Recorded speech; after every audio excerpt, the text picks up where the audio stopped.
Hello दोस्तों, नमस्ते, सत श्री अकाल, आदाब। कैसे हैं आप सब? आई होप आप लोग अच्छे होंगे और प्रीलिम्स की तैयारी कर रहे होंगे। एग्ज़ाम तो आने वाला है, तो कोई बात नहीं। जिन लोग को 24 में देना है, आप लोग अच्छे से पढ़ाई करिएगा। और जो लोग शुरुआत कर रहे हैं, सिलेबस का पहले अध्ययन करिएगा, उसके बाद वीडियो में आगे डिस्कस करेंगे। तो आई होप आप लोग अच्छे होंगे और पढ़ाई कर रहे होंगे। तो आज भी कोई स्टडी व्लॉग नहीं है। तो आज की वीडियो में हम लोग बात करेंगे कि कितने लोग सिलेबस के लिए, हमारे बिगनर भाई बहन हैं, वो लोग सिलेबस के लिए मतलब परेशान है कि कहाँ से पढ़ें, कहाँ से स्टार्ट करें। तो अभी मैं कल की वीडियो में प्रीलिम कौन सा सब्जेक्ट प्री में आता है, कौन सब्जेक्ट मेंस में आता है, कौन प्री कब मेंस दोनों में आता है, वो मैंने बात कर लिया है। ये आज की वीडियो पार्ट 2 है। कौन सा पोर्शन स्टैटिक है, कौन सा डायनामिक है, ये आज की वीडियो में हम लोग बात करेंगे। तो चलिए आइए समझते हैं कौन सा स्टैटिक है और कौन सा डायनामिक है। तो आप लोग फुल वीडियो देखिएगा ताकि आप लोग को सिलेबस का अच्छे से जानकारी हो, आप लोग सिलेबस वाइज पढ़ाई कर सकें, ताकि आप लोग का हेल्प हो सके। तो चलिए बात करते हैं हम लोग कि कौन सा पोर्शन स्टैटिक है। जैसे कि इसके पहले यूपीएससी का सिलेबस मैंने डिस्कस कर दिया है, ठीक है। तो इसके पहले मैंने डिस्कस किया है कि कौन से सब्जेक्ट प्री में आते हैं, कौन से सब्जेक्ट मेंस में आते हैं ओनली, और कौन से सब्जेक्ट प्री और मेंस में दोनों आते हैं, ठीक है। तो ये दोनों मैंने डिस्कस कर दिया है इसके पहले वाली वीडियो में। अगर आप लोगों ने नहीं देखा है तो जाके देख लीजिए, ताकि आप लोग सिलेबस वाइज पढ़ाई करिएगा, ठीक है। तो सबसे पहले आज मैं बात करने वाली हूँ कि कौन सा पोर्शन स्टैटिक है, कौन सा डायनामिक है। मीन्स स्टैटिक का मतलब वो होता है कि मतलब जिसमें करंट अफेयर्स नहीं आते, जिस सब्जेक्ट में करंट अफेयर्स नहीं पढ़ना होता है। बहुत बहुत ही मतलब एक दो सब्जेक्ट में पढ़ना होता है, मतलब कभी कभार बहुत कम ही आते हैं। तो मतलब ओनली इसको स्टैटिक माना जाता है। तो चलिए आइए बात करते हैं कौन सा स्टैटिक है, कौन कौन से सब्जेक्ट स्टैटिक है। तो और डायनामिक का मतलब होता है कि जिसमें थ्योरी प्लस करेंट दोनों आप लोग को पढ़ना पड़ेगा। तो ये ओनली प्री की बात कर रही हूँ, ठीक है। आप लोग मेंस का मतलब समझिएगा, ये ओनली प्रीलिम्स का बता रही हूँ। तो सबसे पहला सब्जेक्ट कौन सा है? तो सबसे पहला सब्जेक्ट है सी सैट। इसको हेडिंग बना देते हैं ताकि आप लोग को दिक्कत ना हो समझने में। स्टैटिक, स्टैटिक, ठीक है। स्टैटिक की बात कर रहे हैं। तो सबसे पहला सब्जेक्ट है, ये मार्कर चल नहीं रहा है, इसको थोड़ा सा लगाते हैं ब्लैक कलर।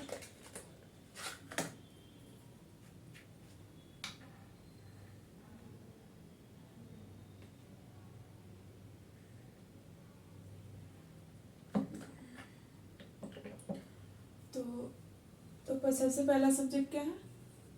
सबसे पहला सब्जेक्ट है सी सैट। सबसे पहला सी सैट है। दूसरा सब्जेक्ट क्या है? Ancient history.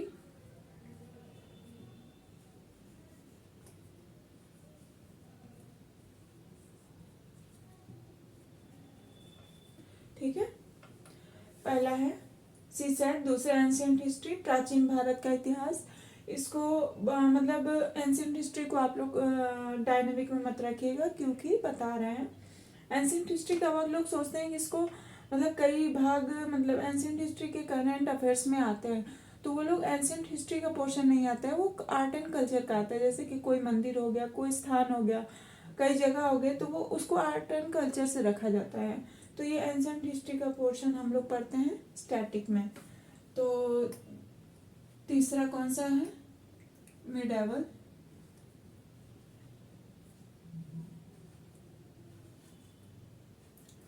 मिडावल हिस्ट्री, मध्यकालीन भारत का इतिहास, ठीक है। मध्यकालीन भारत का इतिहास, ठीक है। ये 3 सब्जेक्ट हुआ। और चौथा कौन सा है? चौथा कौन सा है बताते हैं, देखिएगा। आप लोग वीडियो में बने रहिएगा, तभी समझ में आएगा आप लोग को। आप लोग वीडियो को स्किप मत करिएगा, ताकि आप लोग सिलेबस वाइज पढ़ाई कर सकें, क्योंकि सिलेबस को समझना बहुत ज़्यादा ज़रूरी है। इसलिए मैं आप लोग को सबसे पहले सिलेबस समझा रही हूँ। तो मिडेवल के बाद है मॉडर्न हिस्ट्री,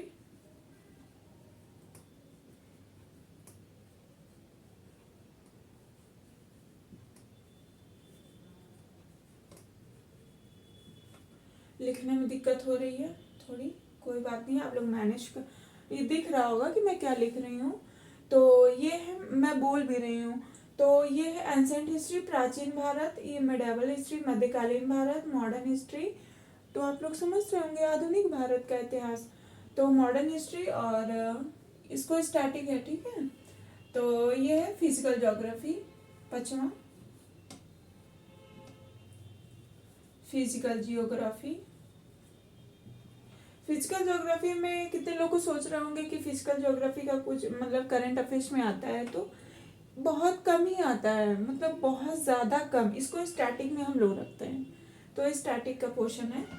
तो फिजिकल ज्योग्राफी, और छठवां क्या है, जनरल साइंस, ठीक है, जनरल साइंस। लिखने में थोड़ी दिक्कत हुई है। तो जनरल साइंस में आप लोग साइंस एंड टेक्नोलॉजी को ना रखिएगा, ठीक है, क्योंकि वो एप्लीकेशन के पार्ट के रूप में उसका महत्व है। और ये है, इसमें कौन सा मतलब पढ़ा जाता है, जैसे हो गया फिजिक्स, केमिस्ट्री, बायोलॉजी, ये है जनरल साइंस। और ये स्टैटिक, आप आई होप आप लोग को ये समझ में आ गया होगा। आप लोग सिलेबस को बहुत ही अच्छे से पढ़िएगा, उसके बाद आप लोग जब पढ़ेंगे तो आप लोग को बहुत ही अच्छे से समझ आएगा। तो CSAT, ancient history, medieval history, modern history, physical geography और साइंस एंड टेक्नोलॉजी, ये है स्टैटिक पोर्शन, ठीक है। अब आइए डायनामिक की बात करते हैं, जो मैंने पहले से हेडिंग डाल दिया है। तो इसमें थ्योरी प्लस करेंट दोनों आप लोग को पढ़ना पड़ेगा। तो चलिए सबसे पहले डायनेमिक की बात करते हैं। तो डायनेमिक में सबसे पहला कौन सा सब्जेक्ट आता है, इंडियन ज्योग्राफी, जिसमें आप लोगों को करेंट प्लस थ्योरी दोनों पढ़ना पड़ेगा।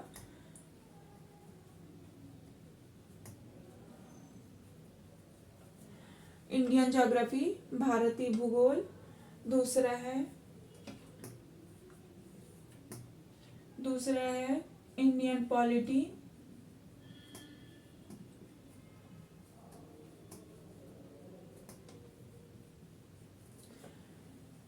इंडियन पॉलिटी, भारतीय राज्य व्यवस्था। तीसरा है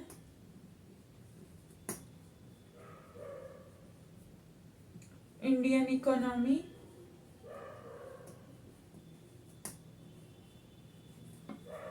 इंडियन इकोनॉमी, भारत की अर्थव्यवस्था, ओके। और चौथा है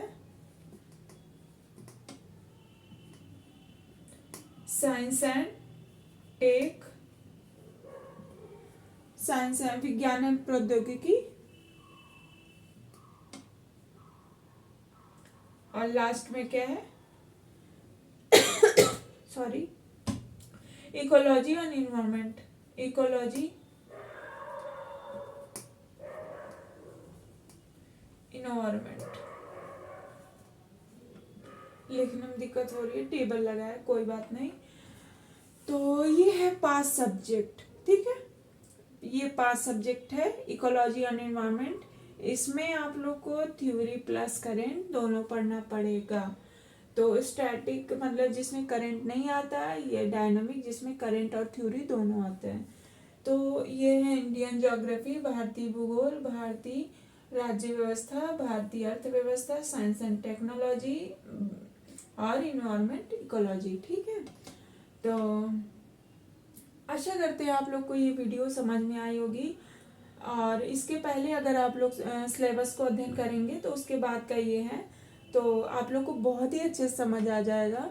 जितना मतलब मैं मानती हूँ कि जितना चीज़ आप लोग सुन के याद कर सकते हैं, उतना आप लोग जितना सुन के और लिख के याद कर सकते हैं ना, उतना आप लोग पढ़ के नहीं याद कर सकते। तो मुझे ऐसा लगता है। तो आप लोग सिलेबस का अध्ययन करिएगा पूरा, जो लोग शुरुआत कर रहे हैं। तो सिलेबस का ये स्टैटिक हो गया, डायनेमिक हो गया। अब कल की वीडियो में हम लोग बात करेंगे कि कौन सा सब्जेक्ट में मतलब मेंस का जीएस पेपर 1, जीएस पेपर 2 और 3 और 4 तो आप लोग अगर वीडियो पे नए हैं तो वीडियो को मतलब चैनल को सब्सक्राइब करिए और मेरे मेहनत के लिए एक लाइक का बटन ज़रूर दबाइएगा। तो चलिए फिर अब मिलते हैं नेक्स्ट वीडियो में, तब तक आप लोग पढ़ते रहिए। आप लोग को मेरी वीडियो पसंद आई होगी, तो अगर मेरी वीडियो पसंद आई होगी, कुछ समझ में आया होगा तो मतलब मेरे चैनल को सब्सक्राइब ज़रूर कीजिएगा। तो थैंक यू सो मच, आप लोग का इतना सपोर्ट मिल रहा है, तो आप लोग ऐसे ही मेरी वीडियो को सपोर्ट करते रहिए।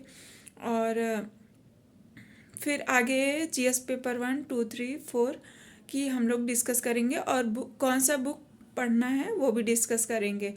और फिर चलिए आप लोग वीडियो देखते रहिए। तो फिर अब मिलते हैं नेक्स्ट वीडियो में, तब तक के लिए बाय।